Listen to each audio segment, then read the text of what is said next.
few moments later. మిరపకాయ బజ్జీ తినమంటే మిరపకాయ బజ్జీయే తినాలి. కొందరు అరివీర భయంకర పరాక్రములు ఉంటారు. మిరపకాయ బజ్జీలు వేయించుకుని మిరపకాయ తీసేసి ఆ శనగపిండి తింటాడు. నమస్కారం పెట్టాలి వీడికి. వీడికి నోబెల్ శాంతి బహుమతి ఇవ్వాలి. నువ్వు మిరపకాయ బజ్జీ తినే దమ్ము లేనప్పుడు తినడం మానే, దాన్ని అవమానించకూడదు. శనగపిండి తినడం ఏంటి?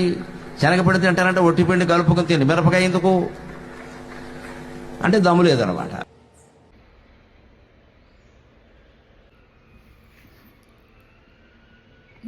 మిరపకాయ తీసేసి ఆ శనగపిండి తింటాడు. నమస్కారం పెట్టాలి వీడికి. వీడికి నోబెల్ శాంతి బహుమతి ఇవ్వాలి. నువ్వు మిరపకాయ బజ్జీ తినే దమ్ము లేనప్పుడు తినడం మానే, దాన్ని అవమానించకూడదు. శనగపిండి తినడం ఏంటి? శనగపిండి తింటానంటే ఒట్టిపిండి కలుపుకుని తిని, మిరపకాయ ఎందుకు అంటే దమ్ము లేదనమాట.